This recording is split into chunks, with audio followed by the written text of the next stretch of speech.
Hello dear friend, आप सभी को मेरा प्यार भरा नमस्कार। ऑनलाइन शिक्षण के यूट्यूब चैनल में आप सभी का स्वागत है।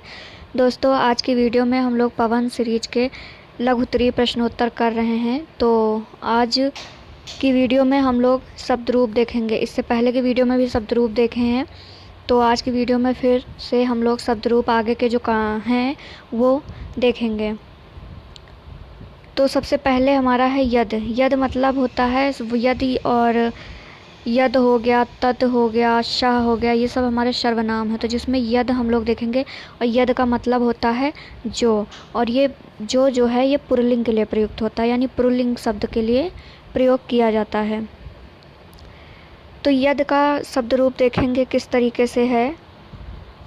तो प्रथमा, इधर एक साइड हमारी विभक्तियाँ हैं, प्रथमा, द्वितीया, तृतीया, चतुर्थी, पंचमी, षष्ठी और सप्तमी, और इधर एक वचन, द्विवचन, बहुवचन।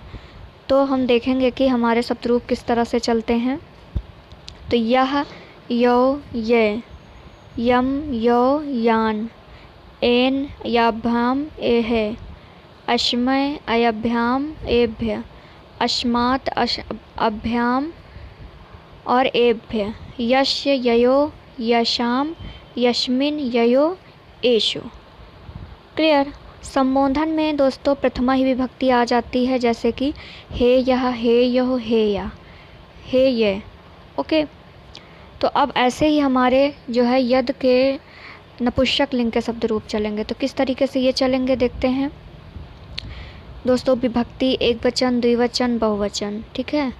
तो यत, ये, यान, यत, ये, यान, येन, याभ्याम, यहे, अस्मै, यस्मे, अयभ्याम, येभ्य, अस्मात्, यभ्याम, एभ्य, यस्य, ययो, एषाम, यस्मिन्, ययो, एषु। और यहाँ पर संबोधन विभक्ति नहीं लिखी गई है, तो संबोधन हमारी बिल्कुल कॉपी टू किसकी होती है, प्रथमा विभक्ति की, बस आगे हे लग जाता है, यानी हे यत, हे ये, हे यान। दोस्तों, यहाँ पे आप लोगों को शब्द रूप समझ में नहीं आ रहा होगा, क्योंकि मैं सिर्फ पढ़ के बता रही हूँ। चैप्टर शब्द रूप का आप देख लीजिएगा, प्लेलिस्ट में आपको मिल जाएगा, वहाँ पे ट्रिक से बताया गया है। तो किसी भी ट्रिक से बहुत ही आसानी से आप बना सकते हैं किसी भी शब्द रूप को। ठीक है। उसके बाद यद जो है ये किसके लिए प्रयोग होता है, जो स्त्रीलिंग के लिए होता है, यानी हम लोगों ने सबसे पहले पुल्लिंग के शब्द रूप देखे यद के, फिर यद का नपुंसक लिंग देखा, अब हम लोग यद के स्त्रीलिंग शब्द रूप देखेंगे कि ये किस तरीके से चलते हैं। तो या, ये, यहा, याम, ये, यहा, यया, यभ्याम, यह भी, यस्मे, यभ्याम, याभ्या, अयस्यः, यस्यः, यभ्याम, याभ्य, यस्या, ययो, यास्याम, यस्याम, वयो, याशु, हे या, हे ये, हे यहा। क्लियर। तो इस तरीके से हमारे तद शब्द के स्त्रीलिंग शब्द रूप इस टाइप से चलेंगे। ये सब हमारे सर्वनाम हैं। उसके बाद हम लोग किम के देखेंगे कि किम का किस तरीके से चलता है। किम मीन्स होता है कौन, और किम कौन पुल्लिंग शब्द रूप देखेंगे। तो कह, कौ, के, कम, कौ, कान, केन, क्याभ्याम, कै, कस्मै, काभ्याम, केभ्य, कस्मात्, काभ्याम, केभ्य, कस्य, कयो, केशाम, कस्मिन्, कयो, केषु।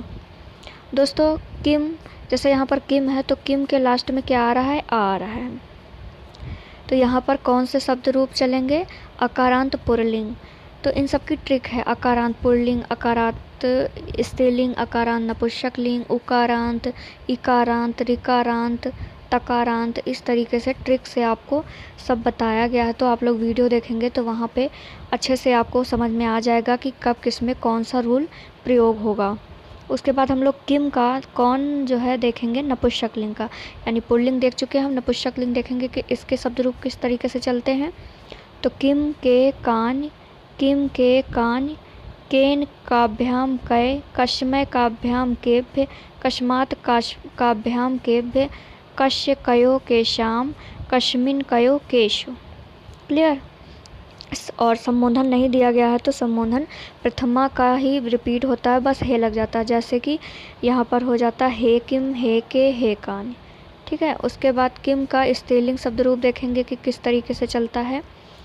तो कह, के, कहा, काम के का, कया काभ्याम काव्य, कस्य काभ्याम काव्य, कस्या काभ्याम काव्य, कस्याः कयोः काशाम, काश्याम कयोः काशु।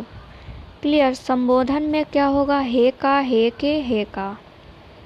उसके बाद युष्मद, युष्मद भी हमारा सर्वनाम है। युष्मद का मतलब होता है तू, तुम। ठीक है, ये तीनों लिंगों के लिए है, यानी कि स्त्रीलिंग, पुल्लिंग और नपुंसकलिंग तीनों में एक ही जैसे शब्द रूप प्रयुक्त होते हैं। कैसे, त्वम, युवाम, युवम, त्वाम या त्वा, युवाम, वाम, यानी कि युवाम भी लिख सकते हैं, वाम भी लिख सकते हैं। युष्मान, वह। फिर त्वया, युवाभ्याम, युष्माभ्य, तुभ्यम या ते भी लिख सकते हैं, युवाभ्याम या वाम भी लिखा जा सकता है। और युष्भयम। उसके बाद क्या होगा, पंचमी में होगा त्वत, युवाभ्याम, युष्मत, त्व, तौ, युवयो, युष्माकम या फिर वह भी लिख सकते हैं। और सप्तमी में होगा त्वयि, युवो, युष्मासि, युष्मासु। ठीक है। उसके बाद संबोधन में होगा हे त्वम, हे युवाम, हे यूयम। उसके बाद अस्मद, अस्मद मतलब अपने लिए प्रयुक्त होता है। तो अपने लिए किस तरीके से प्रयुक्त होगा, यानी कि ये हमारा कौन सा पुरुष है, ये हमारा तीसरा पुरुष हो जाएगा। ठीक है। तो अस्मद मतलब मैं, हम, तीनों लिंग में प्रयुक्त होगा। अहम, आवाम, वयम, माम, आवाम, अस्मान, मया, अवभ्याम, अस्माभ्य, महम या मैं भी लिख सकते हैं, अवभ्याम, नौ भी लिख सकते हैं, और अस्मभयम या नह भी लिख सकते हैं। मत, अवभ्याम, अस्मत, मम, अवयो, अस्माकम, महि, आवयो, अस्माशु। उसके बाद हे अहम, हे अवाम, हे वयम। ठीक है। उसके बाद इदम, इदम मीन्स क्या होता है, यह। और ये पुल्लिंग के लिए शब्द रूप हैं, तो किस तरीके से चलेगा, अयम, इमो, इमे, इमम, एनो या इमो, इमान या एनान, अनेन, आभ्याम, एभ्य, अस्मै, आभ्याम, एभ्यः, अस्मात्, आभ्याम, एभ्यः, अस्य, अनयो, एनयो, एषाम, और अस्मिन्, अनयो, एनयो, एषु। हे अयम, हे इमो, हे इमे। क्लियर। उसके बाद फिर इदम का हम लोग नपुंसक लिंग देखेंगे। इदम मीन्स होता क्या, यह। और यह, वह, यहाँ, वहाँ, जहाँ, तहाँ, ये सब हमारे सर्वनाम हैं, यानी जो संज्ञा के नाम पर प्रयुक्त होते हैं जो शब्द, वो हमारे सर्वनाम कहलाते हैं। जैसे इदम, इमे, इमान, इदम, इमे, इमान, अनेन, आभ्याम, एभ्य, अस्मै, आभ्याम, एभ्यः, और अस्मात्, आभ्याम, एभ्यः, अस्य, अनयो, एनयो, एषाम, और अस्मिन्, अनयो, एनयो, एषु। हे इदम, हे इमे, हे इमान। क्लियर। उसके बाद फिर इदम का स्त्रीलिंग किस तरीके से चलेगा, इदम का स्त्रीलिंग का शब्द रूप इयम, इमे, इमा, इयम, इमे, इमा, इमाम, इमे, इमाः, अनयः, आभ्याम, आभ्यः, अस्मै, आभ्याम, आभ्यः, अस्याः, आभ्याम, आभ्यः, अस्या, अनयो, अशाम, अस्याम, अनयोः, और आशु। हे इयम, हे इमे, हे इमा। क्लियर। उसके बाद हम लोग देखेंगे, प्रश्न है हमारा कि दी यानी दो संख्यावाचक शब्द के रूप सभी विभक्तियों में लिखिए। यानी अब संख्या के शब्द रूप लिखने हैं, दी मतलब होता है दो। ठीक है। तो केवल इसमें द्विवचन में लिखने हैं। तो जैसे प्रथमा विभक्ति में कैसे होगा, दो, स्त्रीलिंग, पुल्लिंग, स्त्रीलिंग, नपुंसकलिंग में पूछा गया कि किस तरीके से लिखा जाएगा। तो दो, दे, दे, दो, दे, दे। ठीक है। प्रथमा द्वितीया में एक ही तरह से चलेगा। उसके बाद तृतीया में किस तरीके से होगा, दाभ्याम, दाभ्याम, दाभ्याम। फिर चतुर्थी में दाभ्याम, दाभ्याम, दाभ्याम। पंचमी में दाभ्याम, दाभ्याम, दाभ्याम। और षष्ठी में दयोः, दयोः, दयोः। और सप्तमी में दयोः, दयोः, दयोः। यानी कि सब सेम सेम चल रहा है। ठीक है। तो एक आपको याद कर लेना है, उसी से सब सेम सेम चलेगा। उसके बाद नेक्स्ट क्वेश्चन है हमारा कि संस्कृत में लकार का क्या अर्थ है और इसका वर्गीकरण कीजिए। यानी पूछ रहा है लकार क्या होता है। ठीक है, तो विभिन्न कालों तथा आवश्यकताओं यानी विभिन्न कालों तथा अवस्थाओं को लकार कहा जाता है। यानी कि जो हमारे भूतकाल, भविष्यकाल, वर्तमान काल जो होते हैं, जो हमारा समय जिस हिसाब से चलता है, उनकी अवस्थाओं को ही लकार कहा जाता है। काल तथा अवस्था भेद में संस्कृत के 10 लकार माने गए हैं, परंतु पाठ्यक्रम में केवल निम्नलिखित 5 मुख्यतः हैं जो हमें पढ़ने हैं। यानी 10 हैं, लेकिन 5 का कभी वैदिक संस्कृत में प्रयोग हुआ करता था, अब नहीं होता है, हमें सिर्फ 5 ही पढ़ने हैं। पहला है वर्तमान काल यानी लट लकार। ठीक है, फिर दूसरा है लंग लकार यानी भूतकाल, और लिट लकार यानी भविष्यकाल, लोट लकार यानी आज्ञार्थक जहाँ पर किसी को कोई आज्ञा दी जाए, और विधिलिंग मतलब विधि अर्थक यानी चाहिए के योग में। तो 5 ये हमें धातु रूप पढ़ने हैं। ठीक है, तो धातु रूप का वीडियो आप लोग देख लीजिएगा, प्लेलिस्ट में आपको मिल जाएगा, ट्रिक से बिल्कुल बताया गया है। उससे एक ट्रिक आप लोग याद कर लेंगे, उसमें सिर्फ लट लकार की एक ट्रिक होगी, लंग लकार की होगी, लिट लकार की, लोट लकार की, विधिलिंग की सिर्फ एक ट्रिक होगी, और उससे आप दुनिया के कोई भी धातु लेकर आप बना सकते हैं। कोई भी धातु लेकर आप आराम से किसी भी लकार में बना सकते हैं उसको। तो प्रश्न है कि स्था यानी तिष्ठ धातुओं के रूप 5 लकारों में लिखिए। यानी स्था धातु का बोल रहा है कि 5 लकार में लिखिए। तो नेक्स्ट प्रश्न है कि स्था धातु का विधिलिंग मध्यम पुरुष के 3 वचन में लिखिए।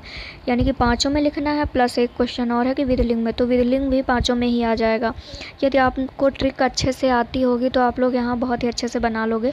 कोई भी आपको धातु दे दे, ये स्था दोस्तों धातु है। धातु क्या है? जो हमारी क्रिया होती है, जिससे हम कार्य करते हैं, जिससे कार्य करने का बोध होता है, वही हमारी क्रिया कहलाती है, और क्रिया को ही संस्कृत में धातु कहते हैं। ठीक है, तो अब स्था का हम लोग लट लकार देखेंगे, यानी कि वर्तमान काल।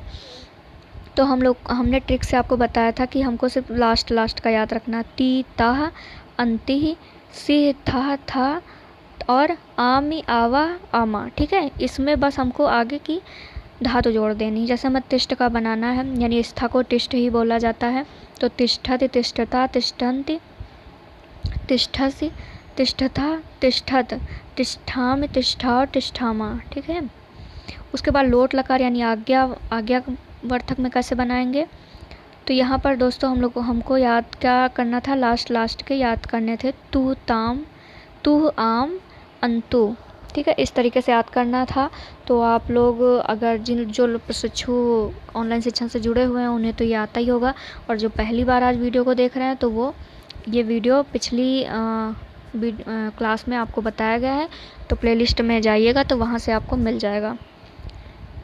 तो देखते हैं किस तरीके से चलेगा। प्रथम पुरुष, मध्यम पुरुष और उत्तम पुरुष में तिष्ठन्तु तिष्ठताम तिष्ठन्तु। ठीक है, तिष्ठतु तिष्ठताम तिष्ठन्तु, तिष्ठ तिष्ठतम तिष्ठत, तिष्ठानि तिष्ठाओ तिष्ठाम। ठीक है, उसके बाद फिर लंग लकार यानी भूतकाल में किस तरीके से चलेगा, तो उसमें आ जुड़ जाएगा। क्या जुड़ेगा दोस्तों? आगे आ, यानी अतितिष्ठत अतितिष्ठाम अतिष्ठन, और अतितिष्ठा अतितिष्ठम अतितिष्ठत अतितिष्ठम अतितिष्ठाओ अस्तितिष्ठाम।